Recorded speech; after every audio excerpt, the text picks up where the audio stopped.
Yang akan saya bahas kali ini sedikit berbeda, yaitu tentang masalah prinsip dalam usaha budidaya ikan lele. Sebab ada salah satu sahabat pemula yang sering nongkrong dan bertanya di channel saya. Dia ngeluh karena cara dia berbudidaya dianggap aneh oleh orang di sekitarnya. Katanya, pernah nggak kita dikatain aneh dalam hal budidaya ikan lele? Entah itu dari cara kita melakukan persiapan air kolam dengan cara dipupuk dengan probiotik, bibis pakan dengan suplemen atau vitamin perikanan, atau dalam hal perawatan ikan lele di kolam. Padahal orang yang ngatain kita aneh itu juga belum punya pengalaman dalam budidaya. Intinya, dia ingin ngajarin kita, tapi dia sendiri minim pengalaman di bidang budidaya. Menurut Akang bagaimana? Kadang saya merasa bingung sendiri. Kita sudah nyusun semuanya secara rapi dan terperinci sesuai situasi di tempat kita, malah mau diacak-acak lagi. Disinilah perlunya kita memiliki prinsip kuat sekuat baja dalam usaha budidaya ikan lele, agar kita tidak mudah digoyah oleh orang lain, dan kita harus pintar-pintar memilih mana kawan, mana lawan dalam berbisnis, serta kita harus memiliki filter untuk menyaring mana itu saran dan mana itu cacian. Terkadang kita membutuhkan kritik, tapi kita harus bisa membedakan mana kritik yang membangun dan mana kritik yang menjatuhkan. Kali ini saya akan coba perkuat prinsip kalian dalam berbisnis budidaya ikan lele. Dan di video kali ini juga saya sedikit bercerita tentang perjalanan budidaya dan perjalanan sebagai konten kreator di media sosial.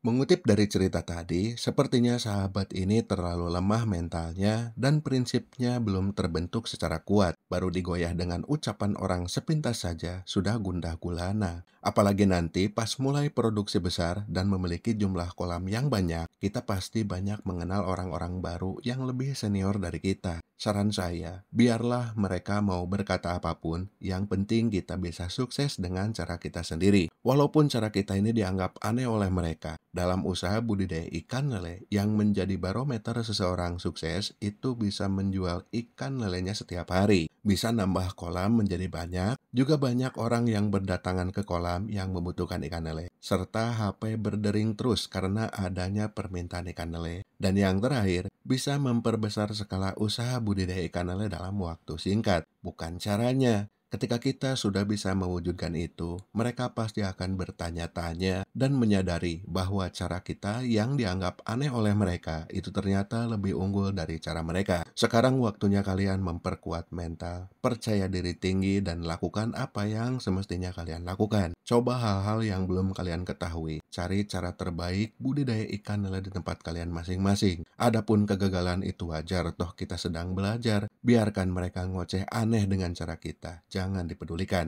Awal saya hadir di media sosial, menyuguhkan tutorial cara budidaya ikan lele dengan cara dan gaya saya sendiri. Saya tidak pernah jiplak cara orang lain lalu disuguhkan ke kalian. Banyak orang yang menerima dan termotivasi, tapi tidak sedikit juga yang mencaci, mencemooh, dan menghina saya. Terutama mereka para kompetitor yang menganggap saya saingan. Padahal saya tidak berniat untuk bersaing dengan mereka. Buktinya sekarang, kemana mereka yang dulu menghina cara-cara saya habis-habisan? Kemana mereka yang suka mencemooh saya di kolom komentar? Yang penting kita konsisten dan yakin dengan cara kita. Berhasil dan sukses dengan cara kita. Selebihnya, kalau mau berbagi ke sesama, berbagilah sewajarnya. Tanpa harus berlebihan, tanpa harus menjatuhkan orang lain juga. Saya doakan semoga kalian semua, khususnya pengikut setia channel saya, bisa memiliki prinsip yang kuat dalam budidaya ikan lele, bisa menemukan alur yang tepat dalam budidaya ikan lele, dan jangan pernah hiraukan orang lain yang hanya bisa nyinyir tanpa mampu menyuguhkan hal positif ke publik. Orang yang bisanya hanya mengkritik itu biasanya tong kosong berbunyi nyaring. Semoga kalian paham dan terima kasih.